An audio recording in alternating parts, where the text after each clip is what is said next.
Hey, what's up guys? Daniel here in Tech Studio. I am driving the Chevy Blazer this week, so let's check it out.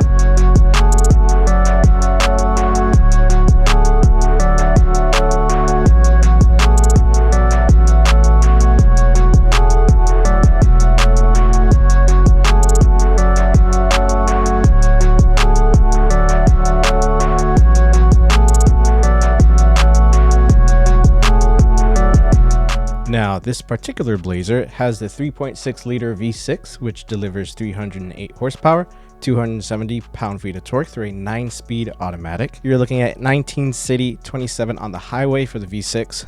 All-wheel drive is available, and this one has it, and it is a hoot to drive, but we'll get into that in a bit.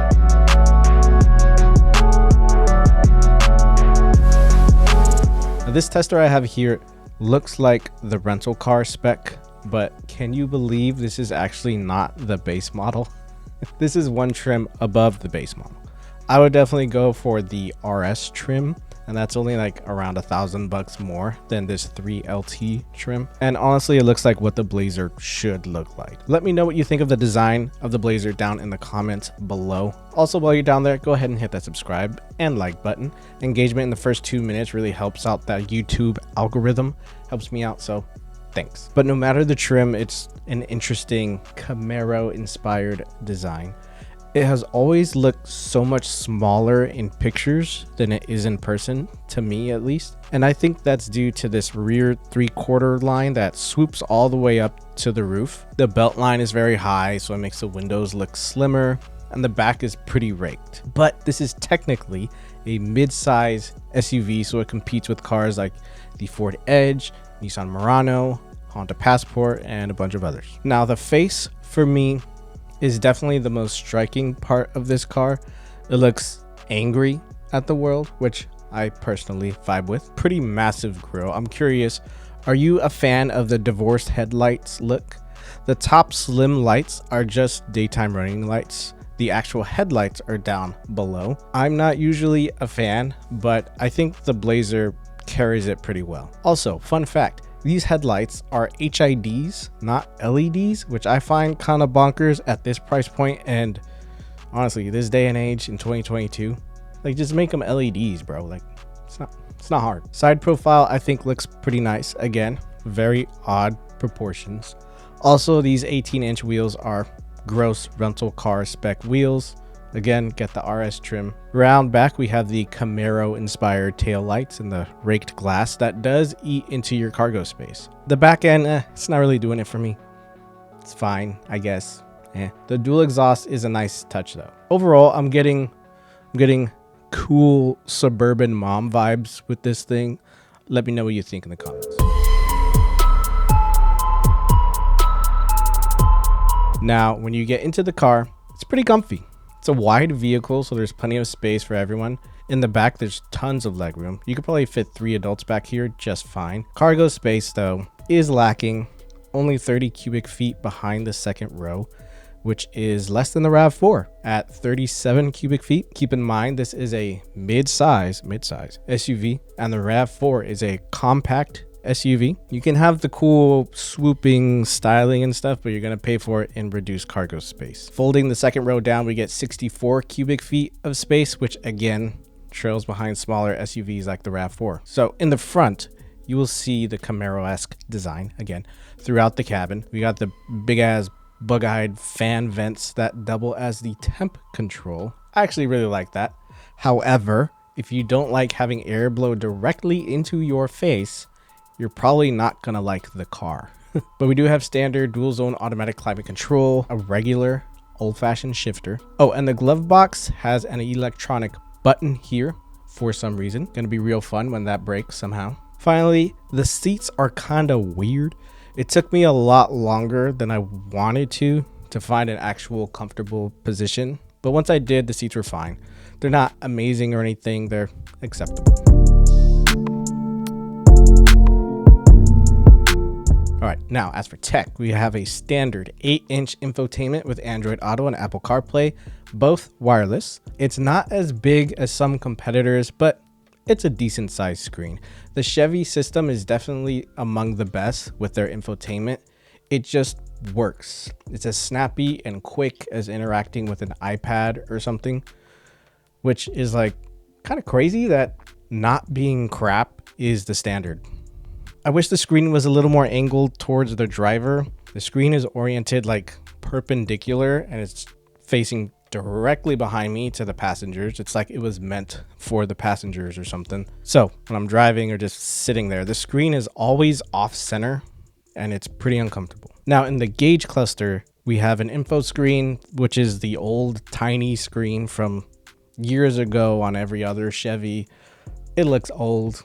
It's ugly. They really need to update that whole gauge cluster and make it fully digital like everyone else. We got auto start stop, which can be turned off, but it's pretty inoffensive. And a lot of the time I didn't even notice it was on.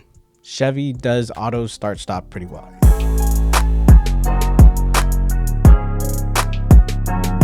Now, the standard safety suite on Chevys is pretty dreary, if I'm honest. We have Chevy Safety Assist Standard, which includes all the features on the screen. But notice we are missing a few things like adaptive cruise control, blind spot monitoring, or even a blind spot warning. We don't even have blind spot mirrors, which trust me, you're gonna need them. A lot of things are missing here, and a lot of these things are only available on the highest trims. Ever since Toyota and Honda made these safety features, standard across the board, even on a base Corolla, no one has an excuse anymore not to do the same thing. Hiding things like safety behind essentially a paywall is giving big EA, Comcast, Monsanto energy.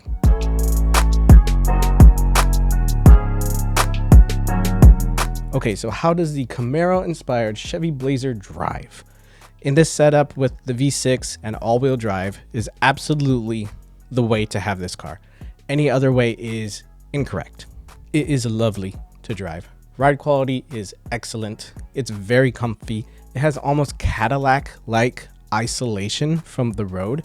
It soaks up bumps really well, but on sort of like washboard pavement, it starts to trip up. But it's very composed, it's compliant without being floaty or firm.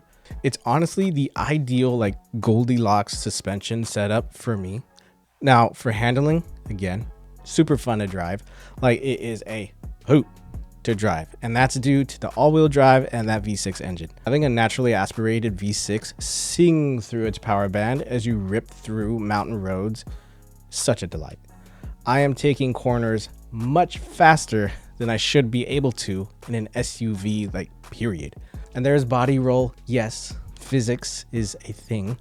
The steering feel itself though is kind of numb. It's not a sports car, but it's got the handling of a sporty SUV without the harshness of a sporty ride. I haven't had a chance to drive the Turbo 4 for this car, and I'm really curious how that one performs. This V6 is really torquey in the lower RPMs. You don't have to floor it. You just got to give it 50% or less and it just surges on, like it charges forward. It's great. There's a level of confidence I have driving this that you just don't get in most SUVs. This is definitely up there with the most fun to drive SUVs.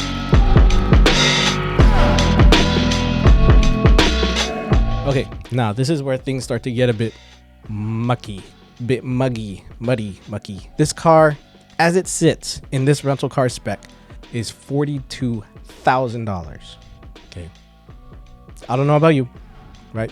But that doesn't sit right with me. Now again, this thing directly competes with two-row mid-size SUVs like the Ford Edge, the GM cousin, the GMC Acadia, and the Jeep Grand Cherokee, to name a few.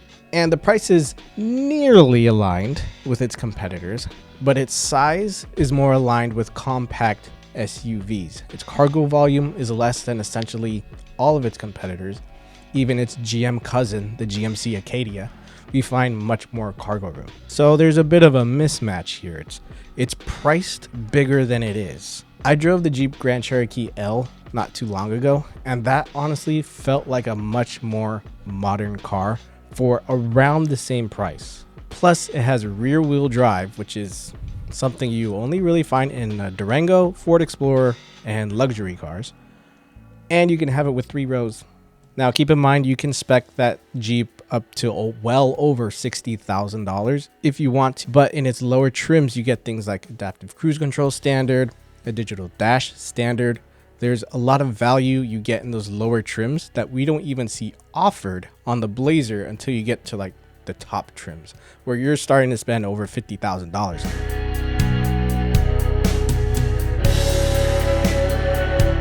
So here's some reasons why you may or may not want to get this car.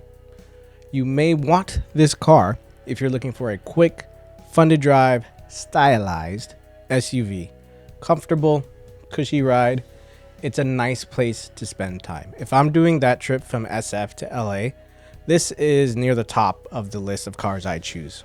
It's a really nice car. This is the kind of car that you can take to the mountains, on a fun camping trip, and have fun getting there too. Also, because the styling is so striking, I guess, you will get a lot of stairs. This is the most amount of stairs I've ever gotten in an SUV. And that's a compliment because every car is an SUV nowadays. So to actually be able to stand out is an achievement. Or they're trying to figure out what this car even is. They're trying to figure out what the heck the proportions are for this thing. Either way, it gets attention. That may actually be a con for you. Personally, I don't mind it. Now, you may not want this car because, the Jeep Grand Cherokee exists. I feel like that is the go-to option for a midsize SUV. It is damn near luxurious, and you can get it as luxurious as your wallet can afford. But even in its base form, there's plenty of value. Also comes with a V6 standard, and honestly, it's actually more fun to drive than this Blazer thanks to that rear wheel drive. I actually have a review on the Jeep Grand Cherokee L. Description below. Check that out. That car is honestly like the whole package. This Blazer, however, is just not. I feel that you're gonna pay a lot more for less. And if you're looking for practicality in your mid-size SUV, then this should probably be your last option. Finally, the last thing I gotta mention, the fuel economy is atrocious. I got 20 mpg average maximum over a week of mixed driving. I could not break 20 mpg. Now that was half city, half highway driving. I didn't get anywhere near their combined 24 mpg number. I guess they got that number in a vacuum on the moon or something, because that's just not possible on this planet. It's not. And yes, I was driving gingerly. All right. So that's it. What do you guys think of the Chevy Blazer? I really like it. I wouldn't mind having one in the RS trim. Would you consider the Chevy Blazer? Let me know in the comments below. I'll see you guys in the next one. Peace.